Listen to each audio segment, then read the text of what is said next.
Hey guys, Paul Warburg coming to you from Central Oregon today, actually, not Utah. And today I want to talk about the Ukraine peace plan negotiations and what is actually going on. There are a lot of things that have happened over the past couple of days, and I want to try to weave all of them together to tell a consistent narrative that I think is the most consistent of all of the different theories and things that I have heard proposed. For today's video, I'm going to be trying my best to approach this from a real politics standpoint. In other words, not trying to bring my own morals and my own thoughts into things, but trying my best to objectively understand the thoughts and the morals of the players who are actually doing the negotiation.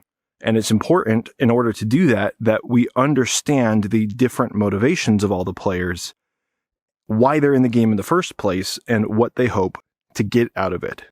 It turns out that this is very useful in understanding the order of operations in the chain of events that we have seen play out over the past week or so when it comes to Donald Trump trying to negotiate peace, first with Vladimir Zelensky, then with Vladimir Putin, and then back to Vladimir Zelensky. Now, a lot of people, I've seen some confusion on the peace deals right now because they assume that what is being negotiated is just peace in Ukraine, and that peace in Ukraine is the only objective on the table right now.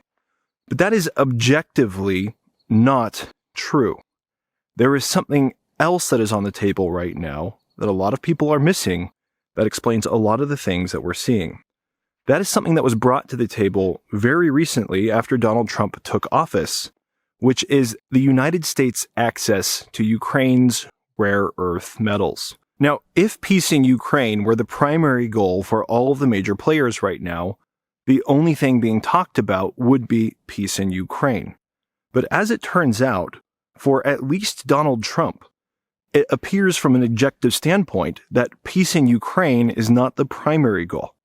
Peace in Ukraine is the secondary goal that he hopes will lead to an outcome that he wants. If peace in Ukraine were the primary goal, you would not muddy those peace talks with other factors. You would figure those out after the fact, because you would want to ensure that the peace in Ukraine were achieved. But because there have been other factors introduced, including the rare earth metals, we know that peace in Ukraine is not the primary goal.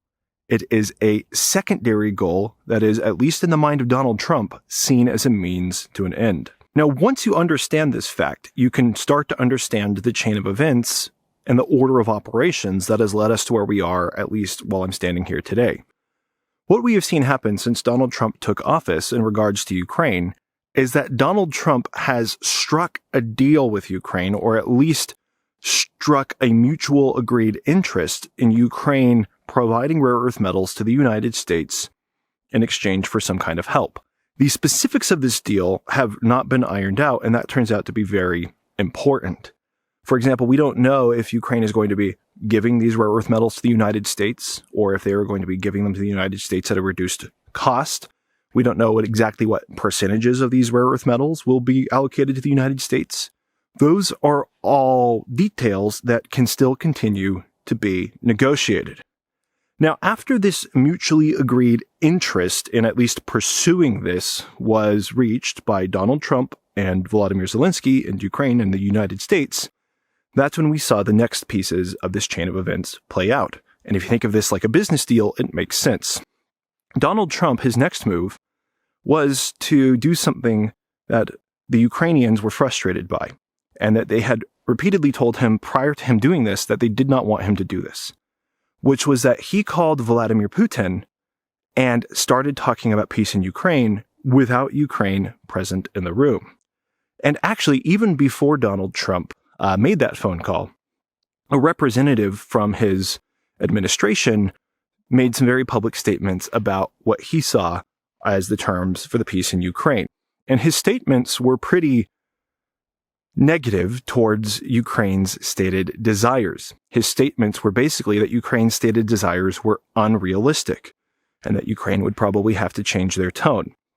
It was things like Ukraine cannot join NATO, and Ukraine cannot expect U.S. troops on the ground to help provide for their security interests, and Ukraine also should not expect to get their territory back. Now, all of this doesn't seem to make sense when you think about the fact that Donald Trump had just agreed with Ukraine to get something of extreme value from Ukraine in exchange for helping them.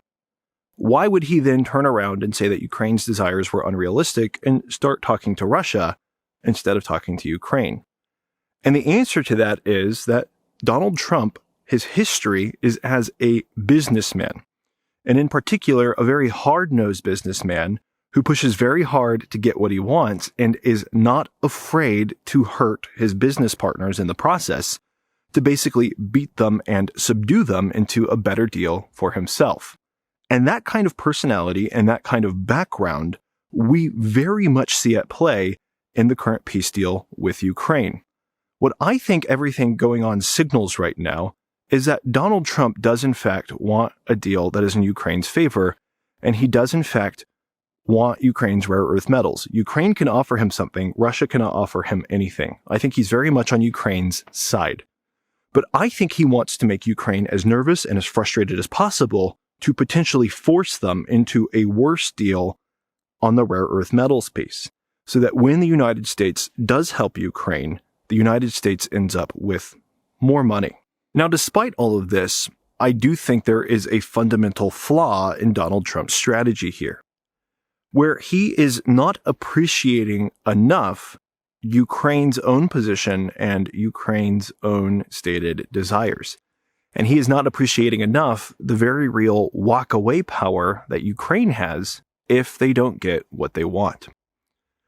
When you look at the peace negotiations for the war in Ukraine, the way that the Americans have portrayed it, you realize that there are a couple of fundamental flaws in the Americans' thinking.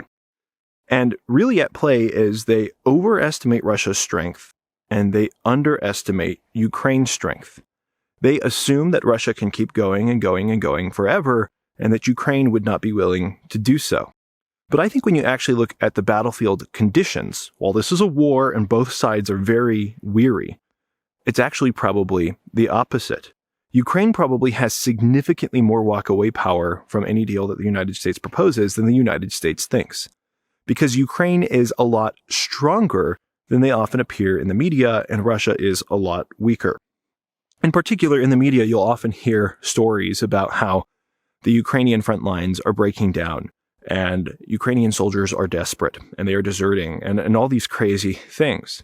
But what's interesting is if you actually watch very in-depth journalistic documentaries of people going to the Ukrainian front line and experiencing life with Ukrainian soldiers, yes, you see that they are at war and that it's hard, it's not easy, but you don't see a sense of desperation. And when you actually watch footage of the front lines, instead of just reading headlines about them, you get a very real sense that what is going on here, while it is horrible, is sustainable.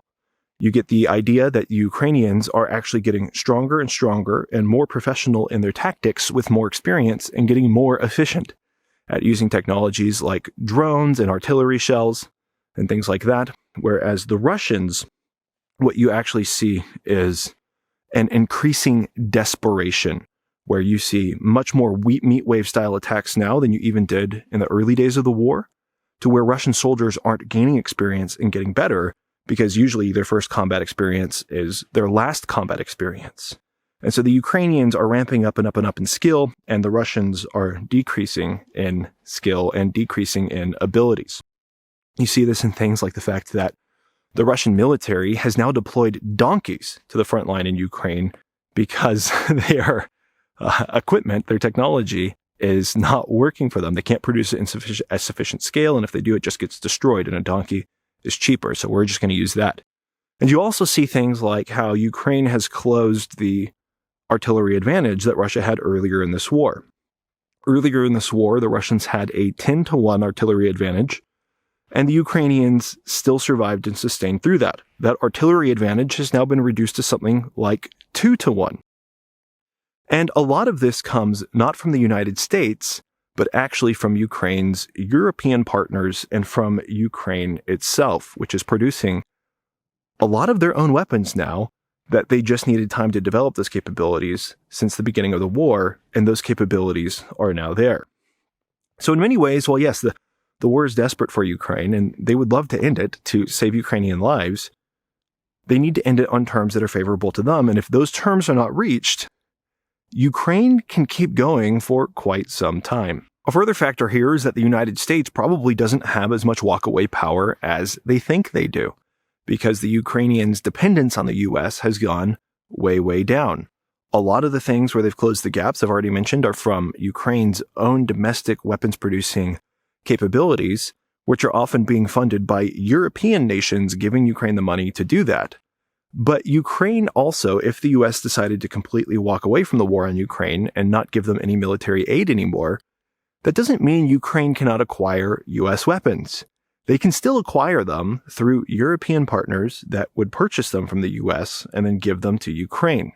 Again, it would be better if Ukraine got the weapons directly, but Ukraine would not be catastrophically defeated if the United States chose to walk away because they didn't get the deal that they wanted to get.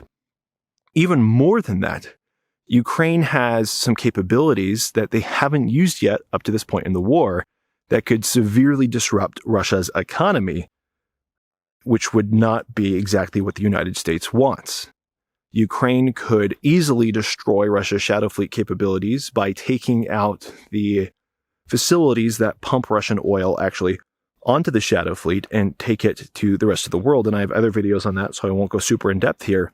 But it is an option that Ukraine has hesitated to take because they didn't want to risk international support, but that if the U.S. walked away from a deal and Ukraine was in a more desperate position to destroy Russia's economy faster, they could take those steps. So with all this in mind, where do I currently think things might go next?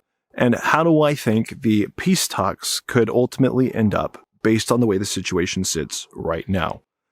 And really, of course, this could go in one of two ways, but I think more than likely it is going in a direction that is more favorable to Ukraine.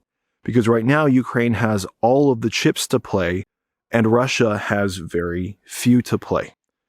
Obviously, Ukraine has now what the United States wants. This is not a one-sided deal where Ukraine is just looking for handouts.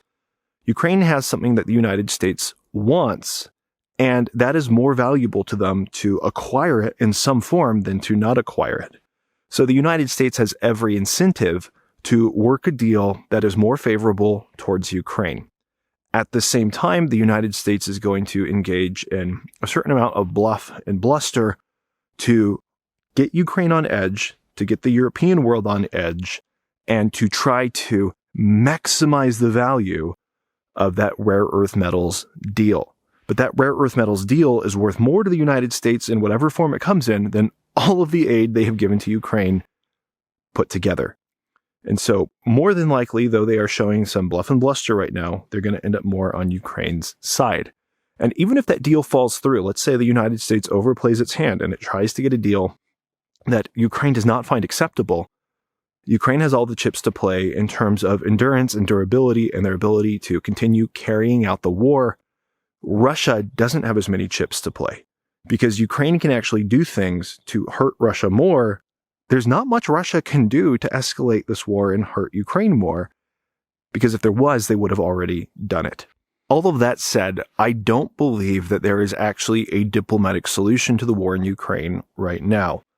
I think that at the very best, a diplomatic solution could pause the war in Ukraine, unless that diplomatic solution comes with things that Ukraine has asked for, which is admission into NATO and potentially NATO, including United States troops on the ground in Ukraine to enforce that peace deal. If that does not happen, any peace deal that happens in Ukraine will be temporary at best. And that comes down to the reality of the situation on the ground, the reality of why this war started in the first place, and the psychology behind the people who chose to start it. Now, I do have an entire video on that, exploring it in a lot of depth. And if you're interested in that, you can certainly go and check that out. Before you do that, though, before you go, can I ask you for a quick favor? If you enjoyed this video, if you found that I brought some insights to the table that you're not hearing anywhere else, that is because I am an independent analyst who does not have to conform to the ideas of a larger newspaper or a larger organization. That allows me a lot of freedom and thought, and it's all made possible because of the people who choose to support my work. And if you're interested in helping with that, you can do so by becoming a patron of this channel. It's completely voluntary. I'm not putting anything behind a paywall. It's just a way for you to support my work if you're interested in doing so. Thank you guys so much for all you do. I'll see you on the next video.